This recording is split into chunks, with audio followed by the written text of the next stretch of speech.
pregnant with his child. She discovers he loves his dead brother's mate, heartbroken. She has no choice but to flee. Jack died on the front lines. My mate, Ethan, was in love with Vivian, his brother Jack's mate. Everyone knew it. Nobody said it out loud. And the second Ethan came home, he wanted to claim Vivian as his mate while still keeping me bound to him. I was carrying his pup. I said nothing.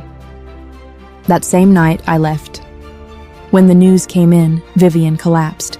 Ethan caught her before she hit the ground. 3 straight days, he stayed by her bedside. No sleep, no rest, no food, no water, and not once did he even look at me. Then, he finally came to me. Cora, my mother wants me to mate with Vivian. Is that really just your mother's idea? He wouldn't meet my eyes.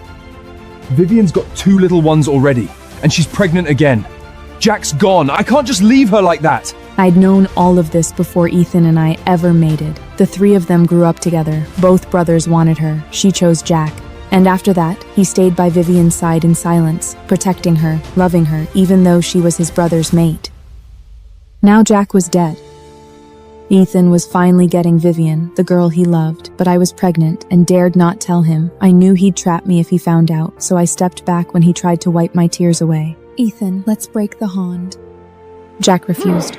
The next day, Vivian showed up at my door. Her belly was already swollen. One hand rested over it. Her eyes were wet. I don't have any other choice, Cora.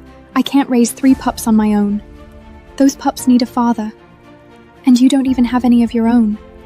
You could have them, if you'd just make room for me. I said nothing. Her face changed. Oh, drop the act. We both know Ethan loves me. I kept my distance while Jack was alive, but now, he's gone. And once Ethan comes with me, that's it. You'll never see him again. So you can share him or lose him. That's the choice, Cora. Get out. She smoothed down her dress, covering her stomach, then walked out. I stayed where I was, one hand over my belly. If I let Vivian into my home, my pup would grow up surrounded by favoritism and quiet cruelty. No, I had to leave before my stomach started showing. I needed somewhere Ethan would never think to look, somewhere even the wolf pack would never go. Margaret found me cutting fabric for baby clothes.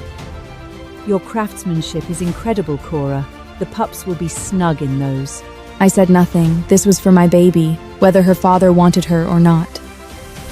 I almost believed you, Cora, but here you are, sewing for Vivian's pups.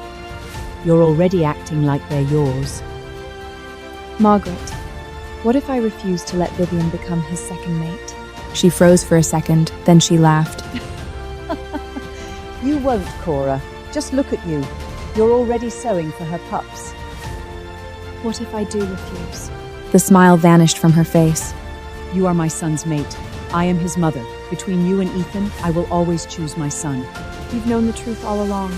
Ethan doesn't want Vivian because of her pups. He's been waiting for this his whole life. You've spent 6 years looking the other way. What's so hard with doing it a little longer? That was the last of my hope, but strangely, I felt calm. I had a feeling the baby was a girl.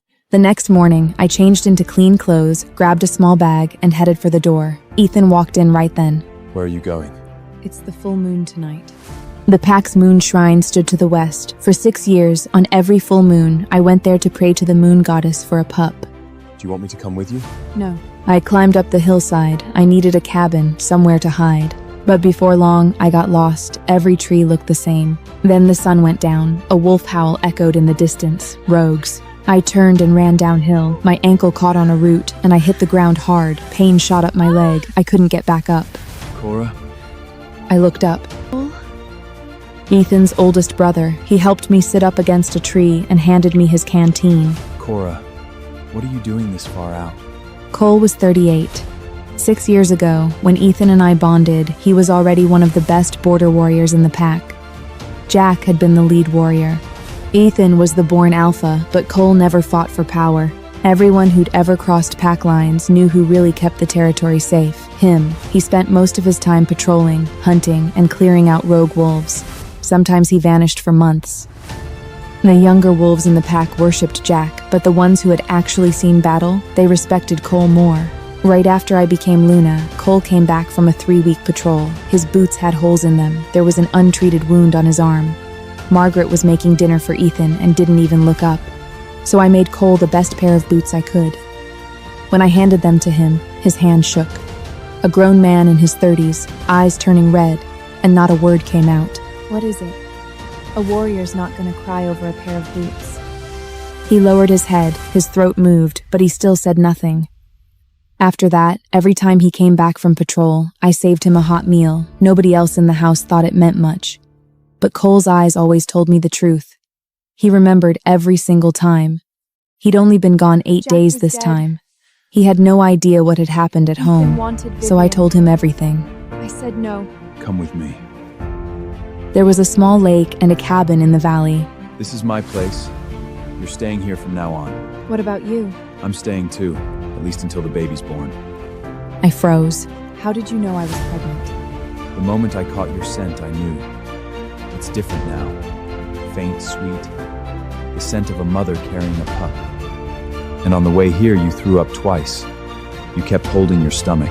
I didn't know you could say that many words at once. He gave me a rare smile. I'm not an idiot. Cole took care of me. The firewood was always chopped, the water buckets were always full. Before he went out hunting, he always made sure I had meat ready. On the first night, he handed me a small stack of gold coins. I bought fabric and thread. I could sew, I could make things and sell them. One day, he came back dragging a whole boar. That's not for selling. I'm making jerky for you. That night, he ate 3 bowls of the stew I made. There in the valley, with the man whose boots I'd once mended, something warm settled in me. For the first time in 6 years, I wasn't waiting for someone to come home. I was already home.